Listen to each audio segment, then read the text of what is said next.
اتنا شکوہ ہے ہماری زندگی، آپ یقین کریں ان باتوں کی بھی دوست دعا کرانے آ جاتے ہیں جہاں دل کرتا ہے کہ انہیں سمجھائیں کہ یار نہ کہیں تو ٹھہرنا اپنے رب کی رضا پہ۔ یاد رکھنا اللہ تعالیٰ نے نا انسان کو پیدا ہی مشقت میں کیا، یہ مشقت میں ہے۔ رب فرماتے ہیں میں نے اس کی پیدائش ہی، اس کا خمیر ہی مشقت والا بنایا۔ اللہ کریم نے قرآن مجید میں فرمایا لَقَدْ خَلَقْنَا الْإِنسَانَ فِي كَبَدٍ، فرمایا بے شک ہم نے آدمی کو مشقت میں رہتا ہوا پیدا کیا ہے، پیدا ہی اس کو کبد کیا ہے، مشقت میں رہتا ہوں، اس نے مشقت کرنی، بچپن میں بھی مشقت۔ چلیں کچھ تھوڑا سا آپ کو سمجھانے کے لیے بات کر لیتے ہیں۔ پرائمری اسکول میں جانا کتنا مشقت کا کام تھا، ساری رات لوگ منصوبہ نہیں بناتے تھے سویرے چھٹی کرنے کا، وہ کتنی بڑی مشقت کا کام تھا۔ جب 3 مہینے کی چھٹیاں ہوتی تھیں تو وہ اللہ کرے کوئی میں ایسا جملہ نہ بولوں، اساتذہ بڑے قابل احترام ہوتے ہیں، لیکن ہمارے جو استاد صاحب تھے نا وہ تو صرف 1 آدھ چیپٹر چھوڑتے تھے، باقی کہتے ساری کتابیں لے کے لے آنا۔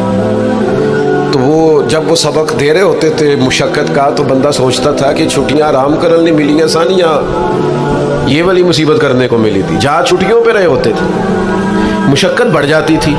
آج تو ان چیزوں پر ہنسی آتی ہے، مشقت، جد و جہد، ہر لمحے جد و جہد، اور ہر مشقت اپنے ٹائم پر مشقت ہوتی۔ آج آپ سے کہا جائے بہت سارے لوگوں سے پرائمری کا امتحان دینا ہے تو آپ کہیں گے بائیں ہاتھ کا کھیل ہے، بھئی اب بائیں ہاتھ کا کھیل ہے، تب نہیں تھا۔ اور جو آج پرائمری کر رہے ہیں ان کے لیے بھی آج بائیں ہاتھ کا کھیل نہیں۔ ہر مشقت اپنے وقت پر مشقت رہتی ہے۔ کسی وقت کسی چیز کا انتظام کرنا آپ کے لیے بڑا قابل تکلیف ہوتا ہے، آزمائش والا ہوتا ہے، بعد میں آپ سمجھتے ہیں کہ یہ تو کوئی مسئلہ ہی نہیں تھا۔ اللہ نے انسان کو مشقت، ہم نا سکون ڈھونڈتے ہیں، بس ٹھیک ہے گھر بن گیا، بس ٹھیک ہے اب میں نے بچے پال لیے، بس ٹھیک ہے۔ او بھائی تو نے آگے بڑھنا ہے، تو نے مشقت کرنی ہے، جد و جہد میں رہنا ہے۔ او یار آپ ٹھہرے تو صحیح، استقامت تو ہو، ذرا ذرا سی بات پہ بلبلا اٹھنا، تڑپ جانا، ہر چیز سے الجھ جانا، یہ بندہ مومن کی شان نہیں۔ طاقتور زندگی گزارو، طاقتور۔ حضرت زید بن ارقم رضی اللہ تعالیٰ عنہ بیمار تھے، یہ ذرا بات سننا میرے کریم کی۔ اللہ کے پیارے حبیب علیہ السلام تیمارداری کے لیے تشریف لے گئے تو حضور سید عالم علیہ السلام نے جا کر جناب زید بن ارقم کی طبیعت کو دیکھا تو کمزوری تھی اور وہ پریشان بھی تھے۔ تو حضور علیہ السلام کو اللہ تعالیٰ نے غیب کے خزانوں کی کنجیاں عطا فرمائی ہیں۔ قریب مسکرا کے فرمانے لگے زید اس بیماری سے پریشان نہ ہو، اس سے تو آپ نے ٹھیک ہو جانا ہے۔ اس روایت پر خاص غور کرنا کیا کہہ رہا ہوں، فرمایا اس سے آپ نے پریشان نہیں ہونا، اس سے تو آپ نے ٹھیک ہو جانا ہے، مسئلہ ہی نہیں۔ ہاں اس کے بعد ایک وقت آئے گا آپ کی آنکھوں کی بینائی رخصت ہو جائے گی اور عمر بھی آپ کی لمبی ہوگی، یعنی ایک بڑھاپا، ایک نظر چلی جائے گی۔ اب آپ یہاں غور کریں سرکار تربیت کیا کر رہے ہیں۔ حضور فرما رہے ہیں یہ جو مشکل ہے یہ تو گزرنے والی ہے، اس کے بعد جو مشکل آنے والی ہے وہ اس سے بڑی ہے۔ فرمایا زید اس کے بعد آپ کی بینائی چلی جائے گی اور عمر بھی لمبی ہوگی، تو بتائیے اس وقت کیا کریں گے۔ حضرت زید بن ارقم رضی اللہ تعالیٰ عنہ عرض کرنے لگے یا رسول اللہ میں اللہ کی رضا پر ثواب کی نیت سے صبر کروں گا۔ مانا کیا ہے، دکھ قبول محمد بخشا راضی رہن پیارے۔ ٹھیک ہے اگر بینائی جائے گی اور بڑھاپا آئے گا تو قبول کریں گے، رب کی رضا کے لیے ثواب کی نیت سے صبر کریں گے۔ ایسے بھی کبھی دنیا میں میدان لگتے ہوں گے کہ بیماری آئے گی، بتایا جا رہا ہے اور پوچھا جا رہا ہے کہ تو کیا کرے گا، تو بتا رہے یا رسول اللہ صبر کروں گا، تو نتیجہ بھی وہیں بیان ہو رہا ہے، یعنی سارا سودا نقد و نقد۔ اسی وقت ہتھیلی پہ سرسوں جم رہی ہے، حضور نے فرمایا کیا کرو گے، یا رسول اللہ صبر کروں گا اللہ کی رضا کے لیے ثواب کی نیت سے۔ تو حضور فرمانے لگے اگر تو صبر کرے گا تو پھر نتیجہ سن، اللہ تجھ سے حساب نہیں لے گا، بغیر حساب ہی جنت عطا کر دے گا۔ او میرے بھائی ایک مشکل سے آپ گزر گئے، اب آپ کو اگلی مشکل کے لیے تیار رہنا ہے۔ تھوڑے دن اگر سکھ سے جینا چاہتے ہو تو ایک ہی علاج ہے، ایک مالک کی رضا میں راضی رہو، نہ سمجھ آئے